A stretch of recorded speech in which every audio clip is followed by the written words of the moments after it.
Melissa Azzaro. Welcome to the Hollyfield Nutrition Podcast. It's so good to see you. Thank you. So good to see you too. I'm excited for this conversation.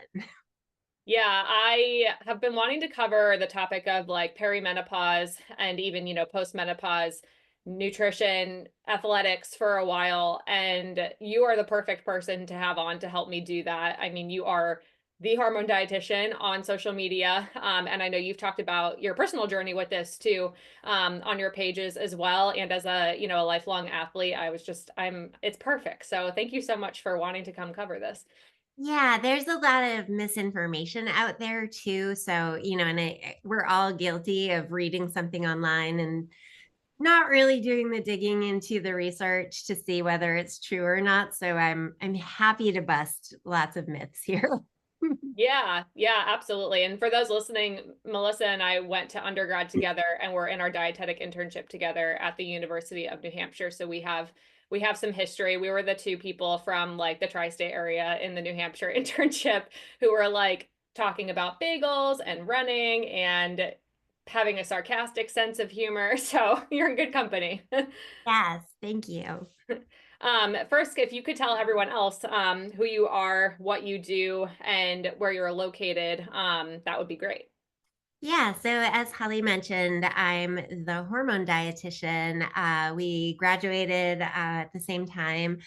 I opened my practice specializing in women's health, and I mostly work with women with PCOS, other hormone driven conditions like endometriosis or fibroids.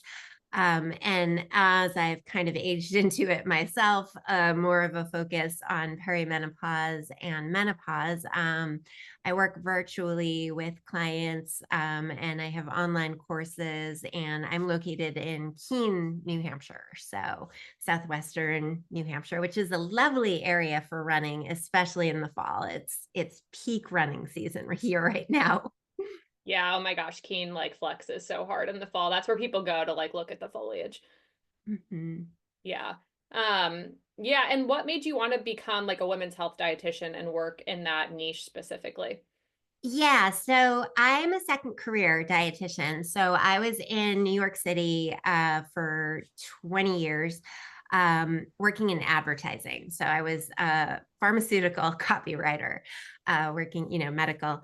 I didn't know I liked science before I had that job. I was a dance and English major the first time around, and started working in this area and really got into the science, the biology and microbiology. I was working in cancer drugs, cancer research, and so that was really my introduction to science. And what I didn't realize at the time, I was working 80, 90-hour weeks. I was traveling all the time. I lived in New York City. No one in New York cooks. So, you use your stove for shoe storage. Basically, that's not a joke. So you're working these long hours, you're doing takeout, you're doing too much coffee in the morning, too much alcohol at night, and it's just like not a good situation. And so I had always had really painful, really heavy periods. And I kept trying to go off the pill in my 30s and I couldn't. Like every time I would go off, I would just be debilitated on the couch for like 2 weeks. Um, so I didn't realize at that time how much my nutrition and lifestyle was contributing to my hormone imbalances and symptoms. And then when I was going back to school, I still didn't even really know what area I wanted to work in. I was kind of open to it. And it was working in private practice with another dietitian where I first started encountering women with PCOS, which is this hormone imbalance. And I got really mad because as a good little brand new dietitian, I'm trying to do all the research so I can serve my patient best. And I'm basically finding nothing, like nothing legit out there. And then on the other hand, I'm finding a whole lot of BS online. And so I really got angry. I was like, we could do more for these women with nutrition and lifestyle. So that was really how I made that shift into women's health, coming from a background with understanding what it's like and how hormones impact your life, to what a difference nutrition and lifestyle can play in all of that. Yeah, I think I didn't know that. That's cool. I had no idea. I was like, I know you ended up specializing in it relatively quickly after we graduated, but yeah, I Yeah, if you're just seeing cases like that all the time and like what you're doing isn't working and the research isn't there, it's super frustrating. and the interesting thing too, and this is a perfect podcast to talk about it, is my dietitian origin story. When I even decided to go back to school, the straw that broke the camel's back was the marathon, because I ran the marathon, New York City Marathon, in 2008. Mhm. And I was qualified for 2009. And I got about halfway through the training, and I just hadn't had time, because when you're in a market research room from 7 a.m. to 7 p.m. and you're traveling, and like, I hadn't had time to train consistently. So about halfway through, I was like, I'm going to defer on the marathon till 2010, and maybe work will be better that year and I'll be better able to train. And same thing happened in 2010. I got to like July, August, for the November race, and I was like, I'm not trained enough. And I'm not the type of person to do something just to do it. I was like, okay, I ran it. I want to run it better next time. And so that was really the breaking point, where I was like, how long am I willing to let this career, get in the way of my own goals for my health? And not only that, but my day-to-day mental and physical health were being impacted by, a job for what. So that was really when I was like, I gotta do something else. So that was when I started going back to school. I applaud you so much for that too. I was talking to a friend who had an interaction with a health coach recently. And the health coach was in her 40s, and she was like, "What do I do to like basically be able to do?" My friend is a dietitian, be able to do what you do. And my friend was like, "Well, you have to go back to school and you have to become a dietitian." She's like, "I'm not going back to school. I'm in my 40s." And it is a lot of work. It's a lot of work, and it's a lot of like kind of sacrifice and just putting different things, I think, as your priority to be able to do that. And we had a couple second career dietitians in our program. And yeah, I just again now like 30-year-old me looking back, I'm like, I just want to applaud you. Yeah, I got I finished the BS at 40, got the RD at 41, and I'm working towards my doctorate. So hopefully we'll have my doctorate at 51. That's awesome. I love it. Mm. I'm not surprised, but that's awesome. So you kind of alluded a little bit to your like athletic background. You ran the New York City Marathon. And then tell us a little bit more about your like sports background, because I know we were talking about this offline. You were in a different sport before running too. Yeah. I didn't I always wanted to do sports. I always wanted to do soccer. I didn't grow up with a lot of money, so we kind of had to, pick one thing. And the one thing that I stuck with was dance. Um, and I was able to fund that myself through high school, starting teaching classes, and so anything additional that I wanted to do, I basically put myself through. But my goal was really to major in dance in college. I wanted to take it as far as I could. So, ballet, modern. I went to college in New York. I did want to go to a school where I was able to double major in something academic. So Mhm. hence that's how I ended up in New York at Hofstra, which is Mhm. is great because it's close enough to the city, that they have legit dance professors. Yeah. So yeah, so I danced all my life. I got to 22, and then I just sort of, stopped dancing, started going to the gym regularly. I had started going to the gym in college. And at that point, it was just cardio. I was the cardio queen, with the spinning classes and all that. And running came into the mix. My two uncles, my mom's brothers, are local elites, and so I grew up with them always running and always competing, and all of the social activities were running, and would take the bus down to the Boston Marathon and all that as a kid. So I always kind of wondered, and I didn't think it would be a possibility because my feet and ankles aren't great from 20 years of ballet. Yeah. So it really was kind of a challenge to myself of like, can I do this? Like, I didn't know if I could. And, so I start training with my, type A personality and pretty much immediately get a stress fracture.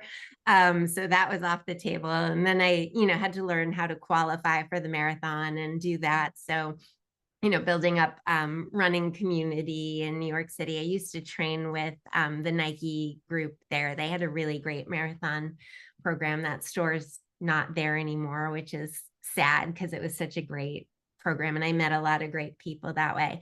Then I moved up here to finish the in-person part of going back to school. And I guess I didn't realize how different the weather is. I mean, because New York you get a real winter in New York too. Oh, yeah. But the difference is here, there aren't streetlights, there aren't sidewalks. It's ice that nobody plows or shovels. So the first winter I was here, that was when I really let it slump. And it's really only it's about a year and a half now that I've been back to running. But in the meantime, and this is sort of ties into the whole story, back to the period problems and all that, I had high estrogen all my life, and it ended up this was actually going back. I was in school when this happened. I had a polyp removed from, or couple polyps removed from my uterus in like 2017.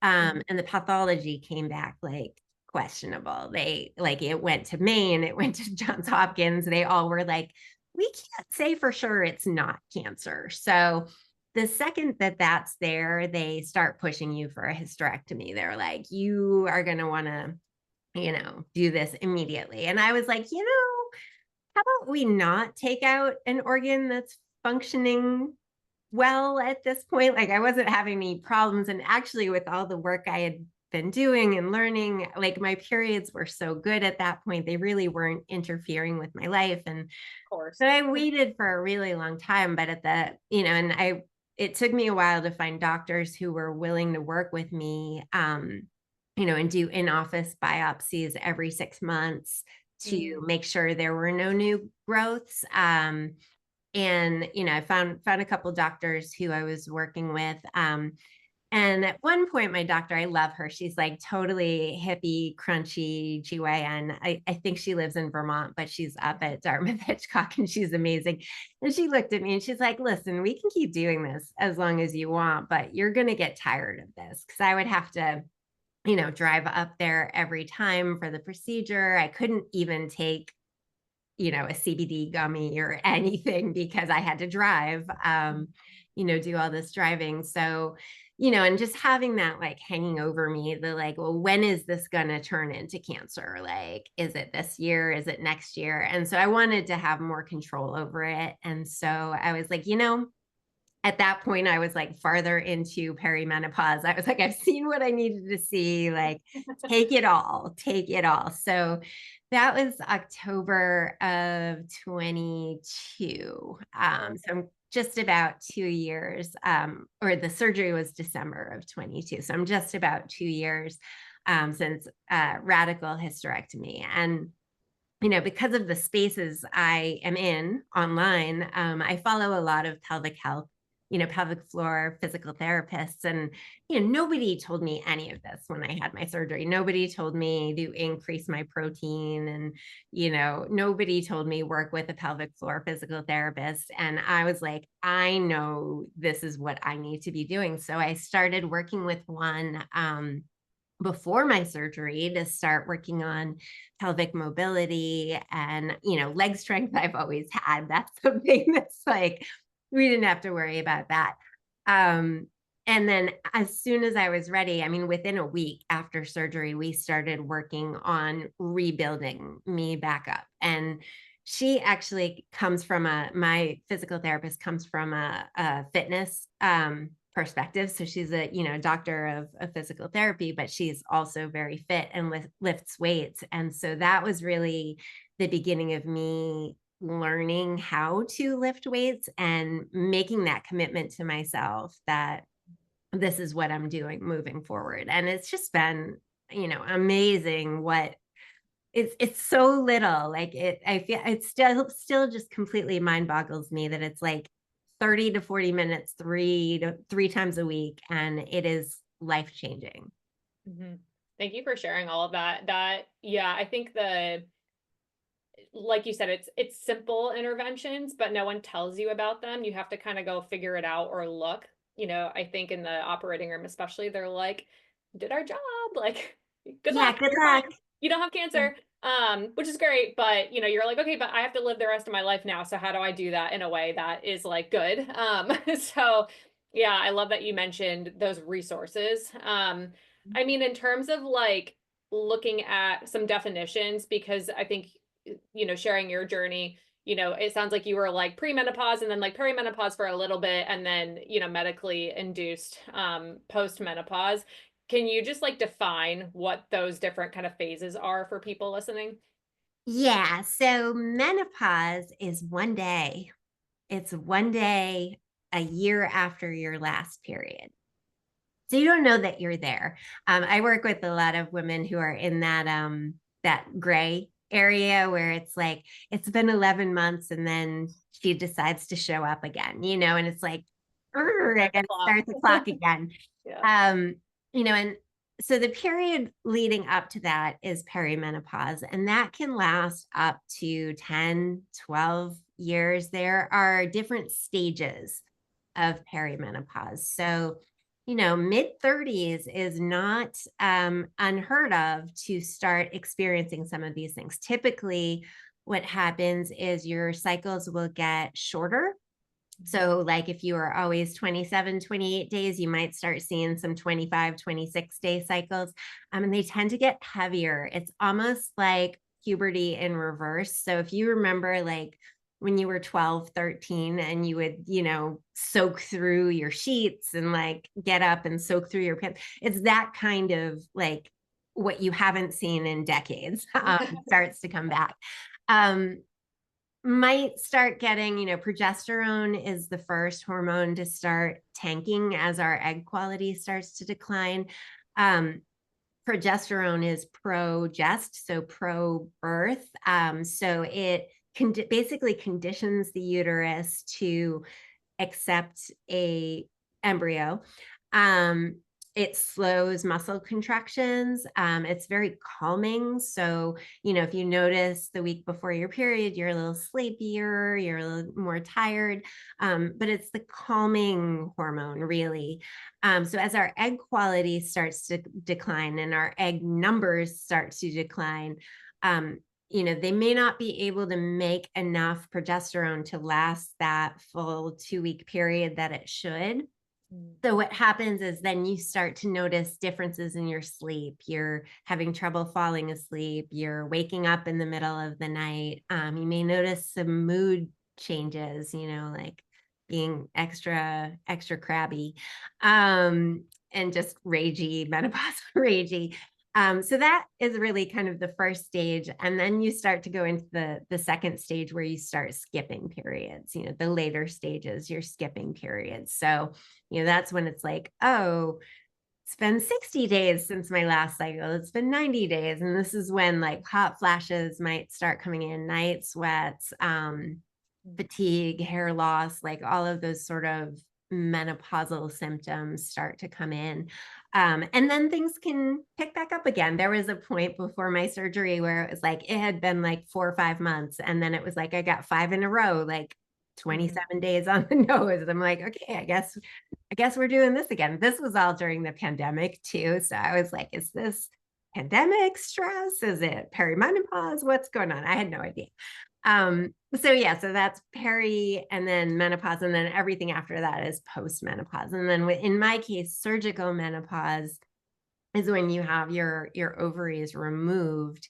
So you're no longer making estrogen and progesterone, and it's really sudden, and it's really severe because your brain is just like, what the heck? Because, like, if you think about the fact that it takes 10 to 12 years for your brain to get used to the idea of menopause and you go into it suddenly, it's rough. And fortunately, I'm a case where it's okay for me to take hormone replacements. So that has been a lifesaver. But there are many women, especially when it does turn out to be an estrogen driven cancer, they can't take hormone replacement. And so then we have to find other ways to alleviate the symptoms for them.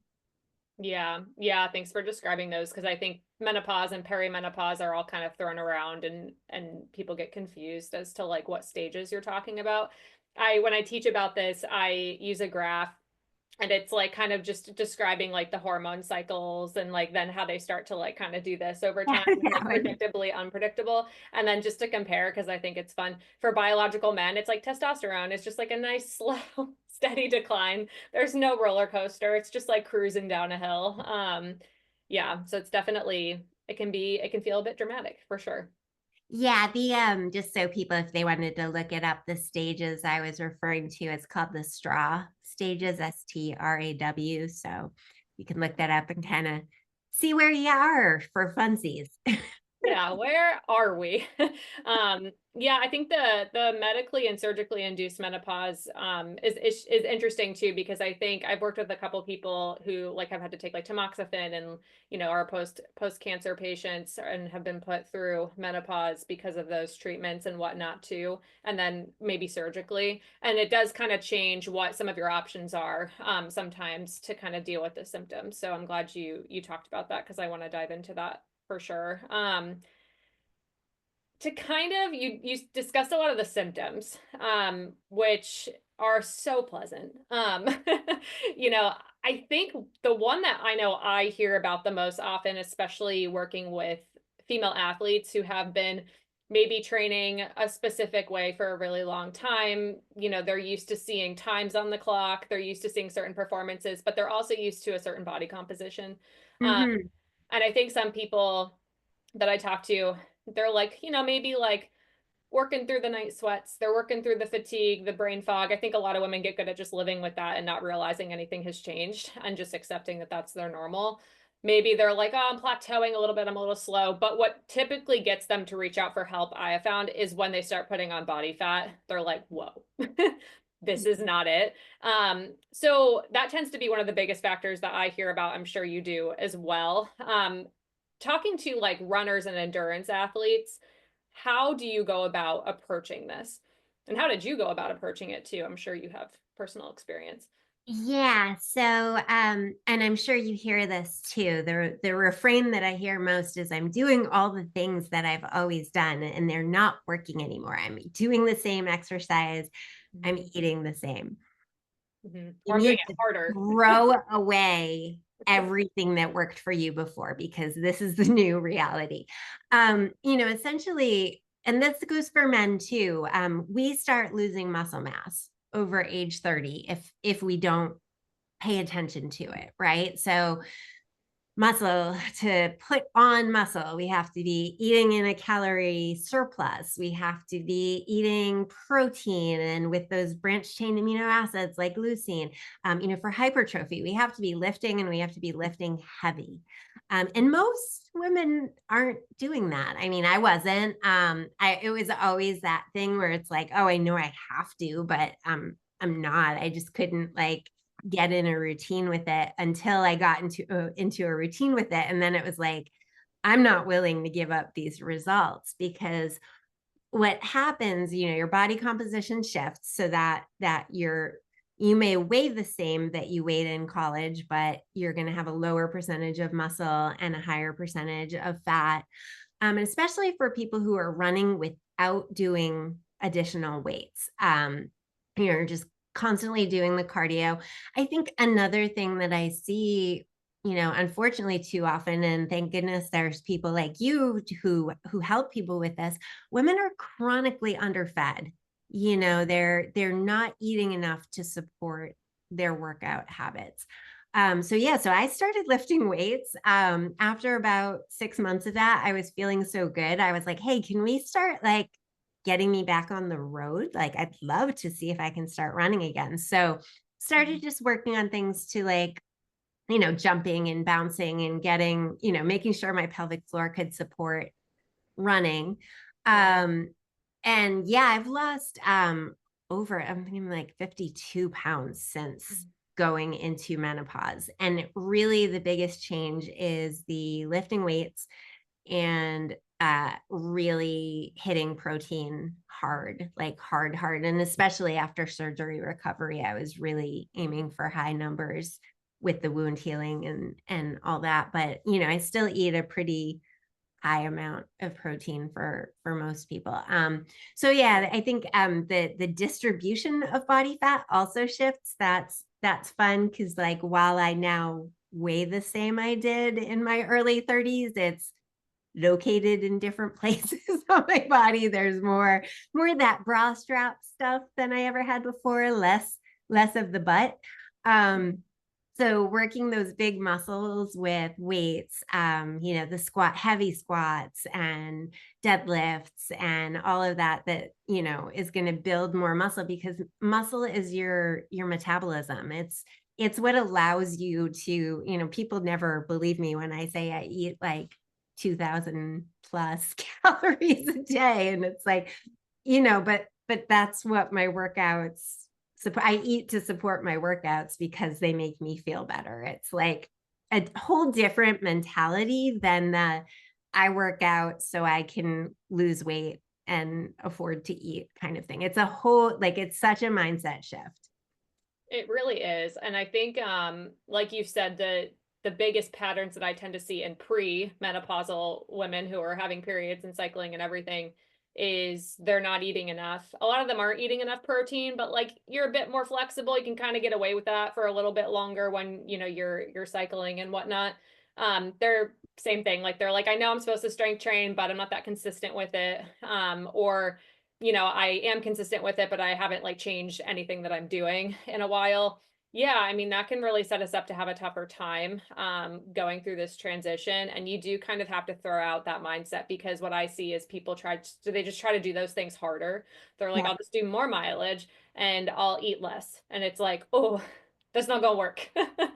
Yeah. So I mean, and I'm not a sports nutrition expert. It's really just, personal experience, but if eating to eating and exercising to burn fat is different from eating and exercising to build muscle. And then the hardest of all is trying to do both simultaneously. So, what I've noticed for myself being in menopause, it is impossible to put on muscle. Like I think I would have to eat like 3,000 calories a day. I would have to make eating my full-time job, which I'm just Mhm. not able to do in order to actually gain muscle. But what I have been able to do is maintain my lean body mass. I haven't really lost any of that and just, Mm. you know, take the fat off the top while I'm strengthening the muscles that are there. Yeah. Yeah, strength training is such a huge pillar for this because the cardio and the running it's great. It's good for other health reasons, but they are very high intensity. They're very stressful on the body and the amounts that people listening to this podcast are probably doing, which is, 20, 30, 40, 50, 60, 70 miles per week. So yeah, I think the exercise routine kind of has to shift a bit to support both, to support continued performance, but also body composition changes. Can you talk a little bit about like the midsection fat gain is like the tire is what I hear about for from most women who are struggling with this. Can you talk about like why that happens during this hormone shift?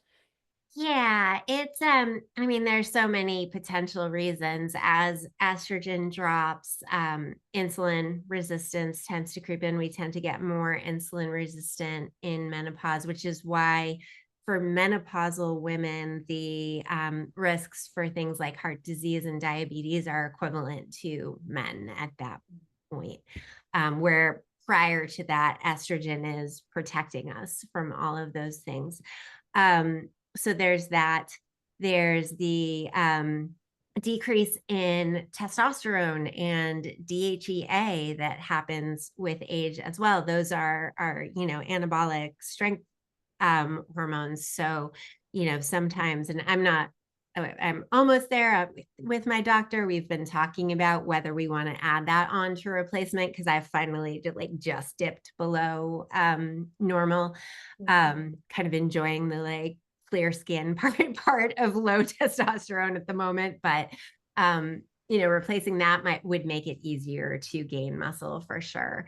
Cortisol, stress, we are talking about the sandwich generation here, and I'm, kind of living this right now myself. I don't have children, but, I have my fur babies, and so we've got, our And a parents, PhD. our parents who are aging. We've got children or pets and households and relationships to tend. This is pretty much peak career years for women too. So we're juggling a lot. If we're not sleeping, our stress is high. There are so many reasons why we put fat there. Also, I mean, think about men, they get the beer belly because of the testosterone. So without the, gynoid fat, where estrogen makes you store fat is your hips and thighs. So when estrogen decreases, more of it goes to the belly.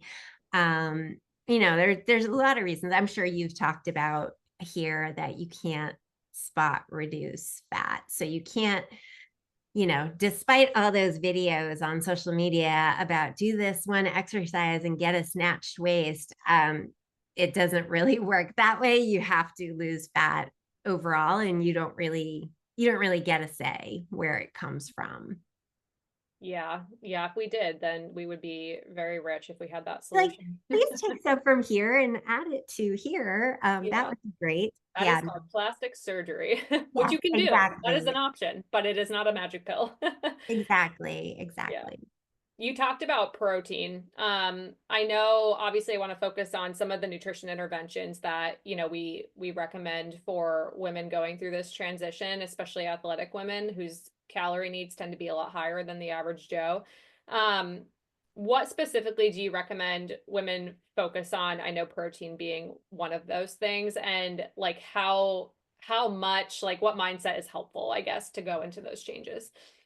Yeah, so I've seen a lot of I saw someone on social media yesterday saying she was trying to hit 200 grams of protein a day, and I was just like, okay, that is pretty much impossible. Like that's really, really hard. Especially with whole food. I I think it's a gray zone. I think 0.8 grams per kilogram is far too low. That's the minimum. That's far from optimal for most people, and especially for athletes. Closer to the zero point 0.7 to 1 gram per pound is a better estimate. You could also, if you know your lean body mass, that's a good kind of maintenance place. If you are recovering from surgery, like double that. Like I was trying to hit 150 a day in the first couple of months after my surgery. Now I kind of aim for 120 ish, around what my lean body mass is. um it's really just being conscious of it. How many times, I mean, I know we talked about bagels. I could talk about bagels all the time, but on the way to the office, I would grab just a plain bagel, and then I'd be starving at 10 o'clock and I'd grab a banana. And it's like carbs aren't bad, but I wasn't carrying them with protein, and that can have kind of disastrous consequences with your blood sugar and your energy. And I used to struggle a lot with reactive hypoglycemia, Same. when the blood sugar crashes after eating carbs, just carbs. So, I always tell my people to prioritize eating your protein first. One really easy way to do this, if you're not going to track or count anything, and there's different schools of thought with that too. I think tracking is helpful in the short term to get a baseline for what you're doing and where you need to make some adjustments. And then once you're kind of in the routine where like,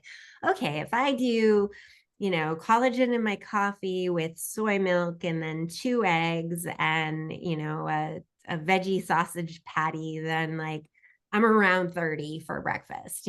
So once you start to know what those meals for you are that hit your macros, things like, a can of tuna has 30 grams of protein. So it's like, okay, well, that's easy enough. But I think we get trained into this portion size idea. I remember women's magazines all the way back. It's like we all learn that a portion of protein is the size of the palm of your hand or a deck of cards. And it's like, okay, yeah, that's 3 ounces. Where's the rest coming from? So, doubling or depending on what it is, obviously, if it's like a really fatty meat, you wouldn't want to double your protein, but, eating 4 ounces of salmon or 5 ounces of salmon instead of 3 is a really easy way. And you're barely going to notice that amount. Things like eating your protein first before you fill up on carbs. And again, of course, this is depending on where you are and your goals. If you are in training for something, if you are in season, you need to prioritize those carbs too. But protein, and then fiber for the gut microbiome and the weight really helps. And again, most people are not eating enough fiber. Typically people are getting around 15 grams. We should be getting more like 28. I recommend higher, like 30, 35 for most women, especially if you're struggling with blood sugar issues or menopause. And that's to feed that healthy gut microbiome, because much like our muscles that are doing all that heavy lifting for us, our gut microbiome could be either helping or hurting our efforts. So if we're feeding good gut bacteria, they're going to help keep our blood sugar balanced. They're going to help keep inflammation low. They're going to, help with digestion and absorption. So we want everything working for us, not against us. Yeah, I know. How many times have we looked at food logs and been like 15 grams of fiber? It's so true. A lot of people just don't quite meet their fiber intake. And I know a lot of the times on this podcast, I talk about, times to reduce fiber intake, like right before a long run or right before you're going to go out the door for a run or carb loading for a race. But again, those are temporary, short periods of time. And it's also one reason why, especially in perimenopause and postmenopause, it's just not really a good idea to benefit your overall health and performance to do like several marathons a year, because you're not going to have enough time out of that type of nutrition focus to focus on some of the things that Melissa's talking about. Yeah, there has to be an off season, right? Yeah, and it's got to be longer than a month, which is typically what most runners I find are like willing to give. They're like, well, I took a week off and then, I easy ran for 3 weeks and now I'm training for the next marathon. My off season happened. I'm like, that's great, but it's not long enough to make significant changes, especially if we're talking about like metabolic ones and body composition ones.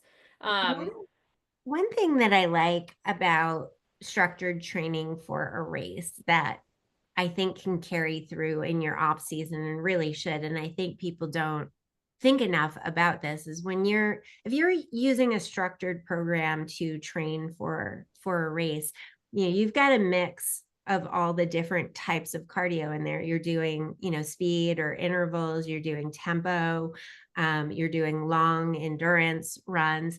So that portion of it, I think, should carry through in the off season. I hear a lot of people like, oh, I go out for 3 miles, 3 times a week. And it's like, okay, well, that's great. But if you're always running the same pace, you're not getting the benefits of the different types of exercise, and especially HIIT or sit, like the super short interval training for menopause. There have been some decent studies there on benefits for women, especially with fat loss portion of things. Um, and part of the reason for that is it's easier to recover from. It's a shorter workout. Like I really, try to keep one interval workout in a week. And I look forward to that run all week because it's like I am done in 30 minutes. Like I go out, I do, either 10 times 1 minute or, 8 times 30 seconds or it's a really short intense workout, but I look forward to that. And I know, it helps contribute to the fat loss part of things.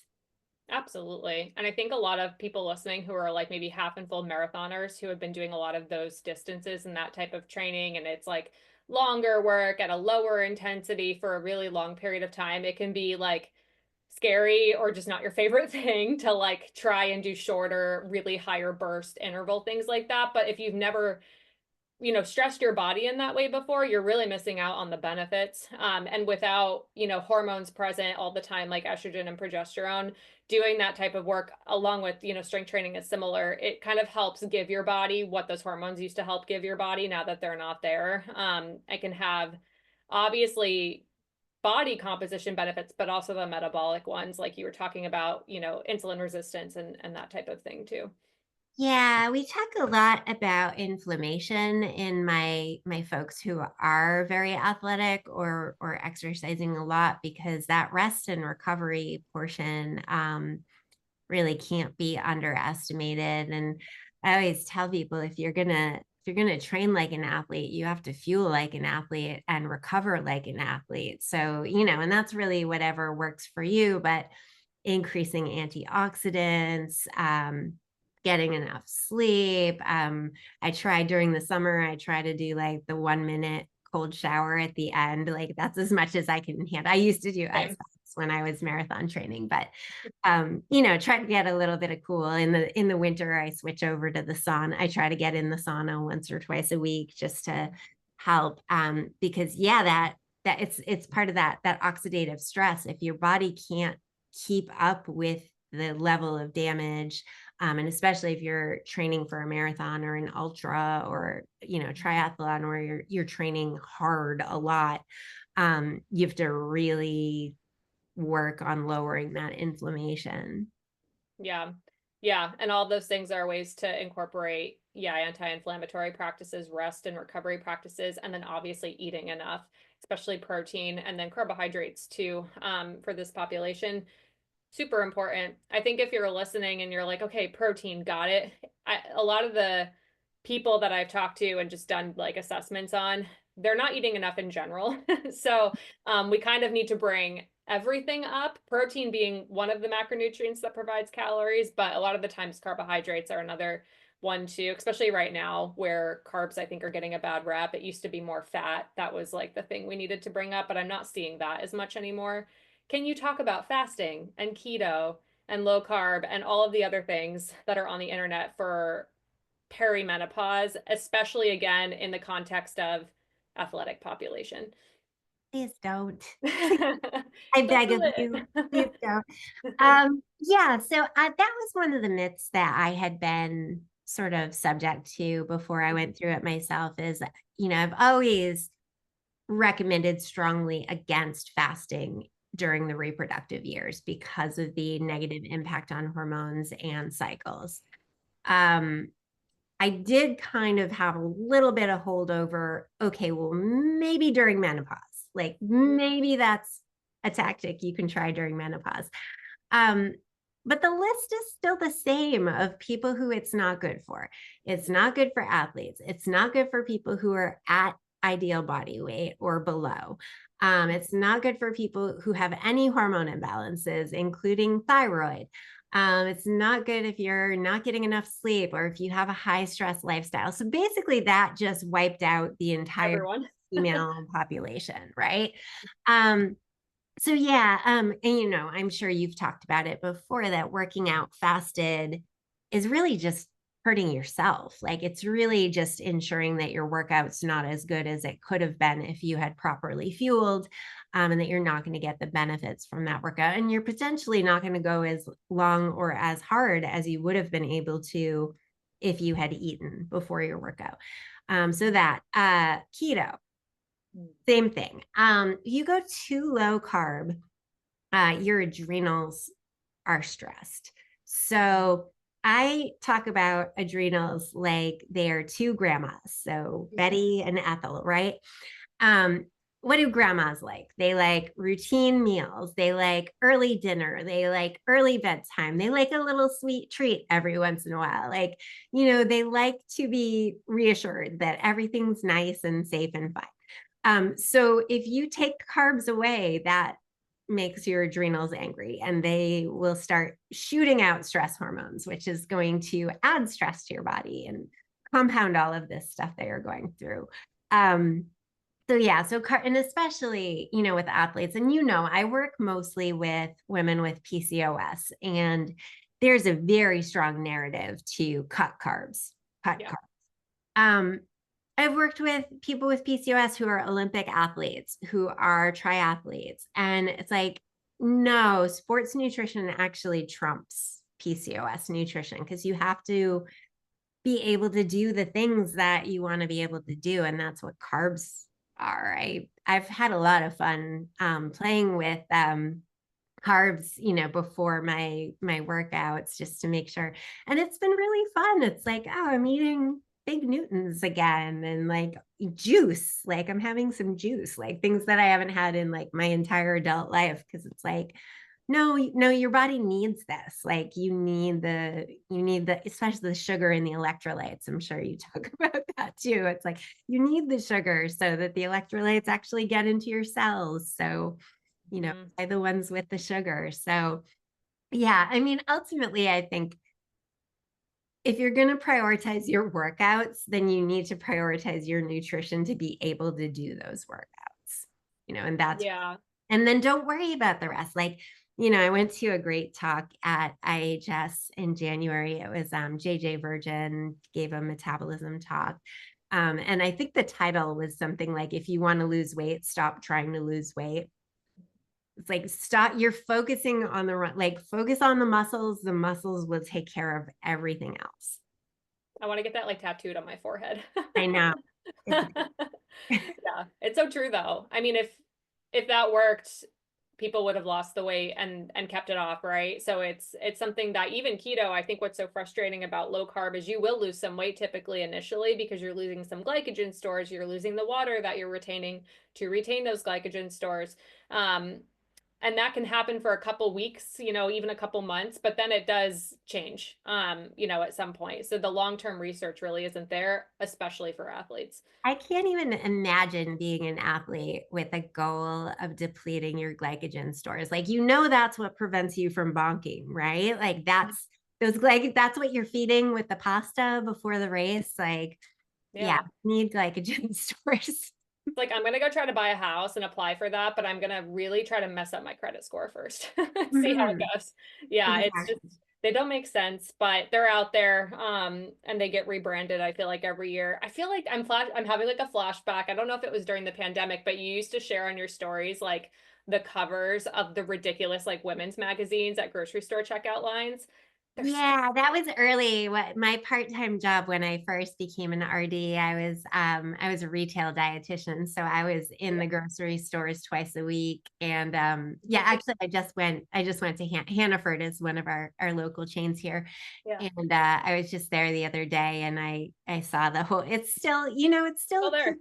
it's hilarious because it's like lose 10 pounds in 1 week. And then the very next page, it's like 4,000 calorie dessert recipe. Yeah, and you're like, oh my gosh, this is like a self-fulfilling like business right here. Yeah, or it's like woman lost 100 pounds in 3 months. And it's like, what?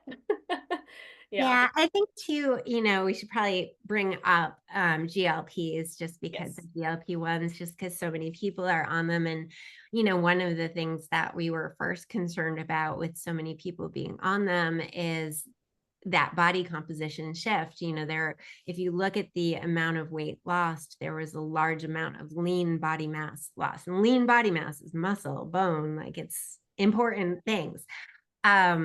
So, I think there have been some dietitians who work more with that population. And it's really all this same stuff we've been talking about applies. If you are on a GLP-1 and you are lifting weights and you are prioritizing protein, that's going to protect your muscle as you're losing weight. And I've really seen pretty high amounts of protein recommended for protecting muscle mass as you're losing weight healthily. Hmm. Yeah, that's a huge focus. I just had at the time that this episode will be released, this one will have been released already. I just had Jamie Mills on the podcast to talk about GLP-1 medications and supplements, which are not the same thing at all, because that's Right. up there too. But yeah, she talked a lot about, her experience with that is, you want the nutrition support and the education so you can prioritize those things. Otherwise, it can be kind of a disaster if you're not focusing on the right things nutritionally, and then you're just kind of leaning into not having an appetite and not eating anything throughout the day. It can be, and Yeah. seeing a lot of people and helping, dig them out of that hole. It's I really frustrating. feel like before, with bariatric surgery being the main option before, that does come with, like, you have to go through a nutrition program. You have to demonstrate that you understand the principles of weight loss before they will do the surgery. Yep. So I feel like there's a little bit more ongoing support, especially versus some of these online pharmacies where you just log on and order your GLP-1 and you never have a doctor following your journey. Right. Yeah, and if you do have the support, they can be incredibly useful, especially for certain conditions and situations. So, yeah, if anyone here is listening to us and is on a GLP-1, I recommend, yeah, just getting that nutrition support, whether it's a dietitian or enrolling in a program that's going to teach you through just educational lessons too. Because it can be very useful. Um, well, I could keep talking to you forever. I do want to touch briefly before we wrap up on HRT because you mentioned it at the beginning, Yep, and supplements, there's a couple. and supplements. Oh yeah, we can Couple- keep going if you have time. Or we can talk about a couple supplements too. Yeah. What do you Yeah, want to know about HRT? well, I was gonna say, so besides nutrition and training, like what other resources and tools are there? Yeah, so HRT or MHT now, menopause hormone therapy, it can be a variety of things. There's different forms. I can tell you that my conventional GYN put me on an oral estrogen, and I knew that wasn't what my body needed. So I work with a naturopath who can prescribe, a naturopathic doctor who can prescribe, and she takes, in New Hampshire, they can take insurance. So, we put me on a topical because when she tested, they sent me away. They were like, here's your 1 milligram, good luck. We tested my estrogen levels and it was non-detectable. 3 months after surgery, not a shred of estrogen in my body. Because if you take a pill, it has to go through your digestive system, has to go through your liver, where the topicals just get absorbed straight into your bloodstream. So most women end up feeling really good on the adhesive ones. I'm allergic to adhesives, of course, so I get a compounded cream for the estrogen, and I also do a little bit of the cream for progesterone. Progesterone, they pretty much only recommend if you still have a uterus, but that's not the only thing it does in your body. It really does help with mood and sleep and stress. So that can be beneficial. Some women benefit from testosterone replacement as well. You really want to seek out a doctor who's knowledgeable in those things. And I'm not a fan of the pellets. There's like clinics that will put the pellets in, because you can't really customize the dose. You can't adjust the dose as you're feeling it, like with the cream, I started that and almost immediately started having kind of PMS symptoms again. So it was easy enough to just like cut back on the dose a little bit. where the pellets, once they're in till they, wear out. Gotcha. So yeah, so that's working with a prescriber, like a, nurse practitioner, a gynecologist, or a, more functionally minded practitioner. And then in terms of what we can do naturally, actually one of the ones I recommend the most for menopause is creatine. Hmm. Because we've got it's one of the most well studied supplements out there. It can help you keep that muscle and maybe even gain a little bit of muscle. Yeah. We're also seeing bone and brain benefits.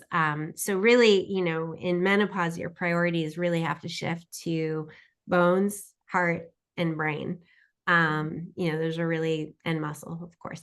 But those are really the areas that, the focus has to shift to. So I like that it kind of helps. I also do collagen. I recommend collagen for the bone health, and for aesthetic reasons, the skin skin benefits.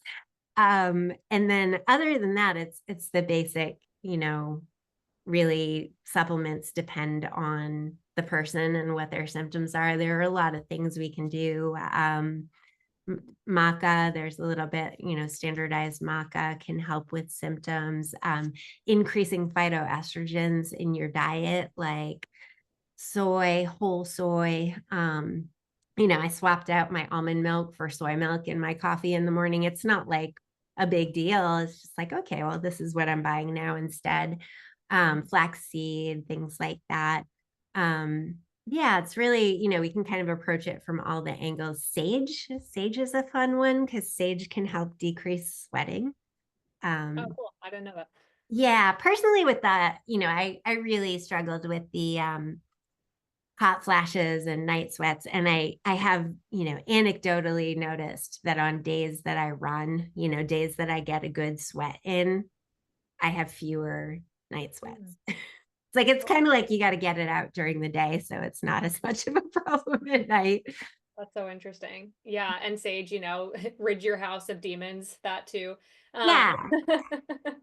But they yeah, make sage, sage tea or yeah. sage tinctures. And then, there are some things we can do if you are one of those people who can't take hormones, and of course this is going to depend on what your doctor says is safe or not, but soy isoflavones can be used in place of estrogen. Mhm. Um, yeah.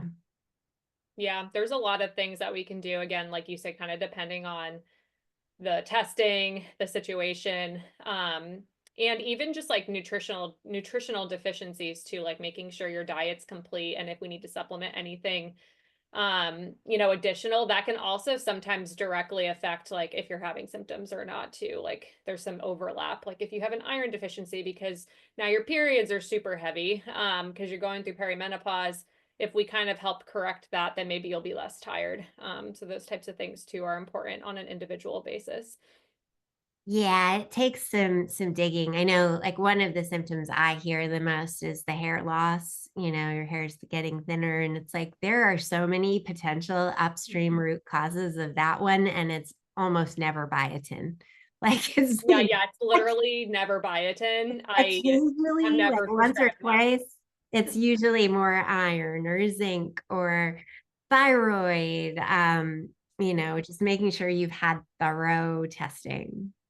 Yeah, yeah, don't fall for the hair, skin, and nail gummy advertisements, because Mm. Lord knows there's many of them. And I get it. Like I get why people just want to reach for kind of the easy magic pill, especially like you said, the sandwich generation. You're already overwhelmed. You're already dealing with a lot. So we empathetically, absolutely, like we get it. But you deserve better than the hair, skin, and nail gummy.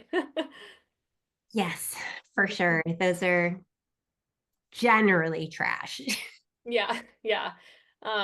Is there anything else you want to add before we wrap this up? And also, yeah, where can people find you if they want to use you as a resource? Yeah, I think what I want to say is I think people tend to think of menopause as the end, right? But especially if you're in my situation, you go into menopause, surgically and early. Mm. I could logistically live half my life in this stage. And that was what really made me, stop and shift my perspective, to how do I want to live the rest of my life. And, we all have, elderly family members and people who are limited by mobility and things like that. And, so I just really strongly picture 90-year-old me out in my garden, lugging my compost around. And, the things that I'm doing now, like working on my core strength and protecting my pelvic floor and, doing all the things to protect my bones, like those are the things that are going to let me get there. So, I want you to think of it as an opportunity to change course a little bit. If maybe what you've been doing isn't working for you anymore, it doesn't mean it's bad. It doesn't mean that it's the end or the future is, terrible. It just means things are going to be a little different and your goals are going to be different than my goals. But I assume most of the people who listen to your podcast are very active people. And I can't wait till I get to masters and I'm crushing those age group goals. I have an aunt who still runs and she's 65. I think she just turned 66. And sometimes she's the only person in her age group at the local 5K and she gets a prize. And, like it's great. Like I want to keep going. So, just that perspective shift, think about those long-term goals, which are going to be very different from previous goals of fitting into whatever size jeans or, whatever. And where you can find me, I'm mostly on Instagram. It's the.hormone.dietitian. And my website is also the Hormone Dietitian, and that's dietitian with 2 T's. Yes, yes, dietitian, not a C. Thank you for providing that wonderful perspective. I think there's like a stat that's like the Golden Girls are supposed to be the same age as the women in Sex and the City or something like that. And it's like this the perception and the things we've been fed about women in this age group is problematic in many ways. So yeah, if you're finding yourself discouraged, I highly recommend reaching out to a professional because I have had women start to run marathons in perimenopause and get faster post-menopause because of implementing a lot of these interventions. So it's absolutely possible. Yes, Gen X is not going to go quietly. We've always been known for bucking the trends and being outspoken, and I love it. I love seeing so many celebrities talking about it, and I've talked about this in relation to PCOS too, and with more teens getting diagnosed. And it's because the Gen X and millennial moms are like, no, this is not okay. We are going to the doctor. We are not leaving till we get an answer. So, I think it's a really great movement. I'm glad people are talking about it because they certainly didn't when I was growing up. Yeah, it was like, good luck. Yeah. Yeah, They yeah, would whisper about it. They'd whisper about the change, you yeah, know. yeah. Yeah, I know. I always, whenever I'm talking to individuals, I'm like, obviously, I shouldn't say obviously because there's medically induced, but I am very much cycling, premenopause, reproductive years, but I hope to live a long life and go through those changes one day. It's kind of like if you were a cardiologist and you knew that one day you were going to have a cardiac event, you'd probably want to learn as much as you could about that so that you are as prepared as possible to go through that. So I eat this up whenever I get a chance to talk to people who are experts in this field and who also just have the lived experience because I think it's so valuable, even for the younger generation who maybe isn't worrying about this yet, but like these habits you can instill them now while you're younger and it can help carry you through a little bit easier. Yeah, that is one thing that my only regret is I wish I started lifting weights sooner. I wish I started in my 30s. So if you are hearing this and you're like, oh, this is a worry for another time, this is a worry for my future self, start now because you'll have that foundation set moving forward. You'll have, you want to build while you still can build. I mean, that goes for bones too. There comes a point where we can't build anymore. So you got to maximize your your growth hormone, your peak growth hormone years to make that happen. Absolutely. Well, end of the podcast question. So you are finishing the best race ever, or maybe one of your interval workouts that you look forward to all the time, and it went really, really well. Best day. Maybe it's a New York City Marathon finish line. Went really well. What song would be playing at that finish line to embody how you're feeling in that moment? Yeah, so I've got two there, and this is going to totally age me, but these are the two greatest running songs of all time. Outcast, Hey Yeah, and Eminem, Lose Yourself. Yeah. Yes, I think that one just never ages, in my opinion. Mom It's, spaghetti never gets old. no, and I think when I ran the marathon, and that was back in the nano, I had a nano, Yeah. yeah, I just had those Wires. two songs on repeat for like the last 6 miles of the marathon. Yeah, it's a good beat too, like for like that running cadence. I love those answers. I don't think anyone has said "Lose Yourself" by Eminem yet, Oh, it's the best running song. or It's so "Hey Ya" by good. Outkast. That's a really good one too, especially like the verses are like a good beat. Yeah, Yeah, I can't believe no one said Eminem yet. Yeah, that's got to go on the playlist. Well, thank you for providing that, because that's definitely, those are great ones to have on the running playlist. Melissa, thank you so much for coming on the show. I hope people go check you out. And yeah, thanks for talking about perimenopause with me. thanks.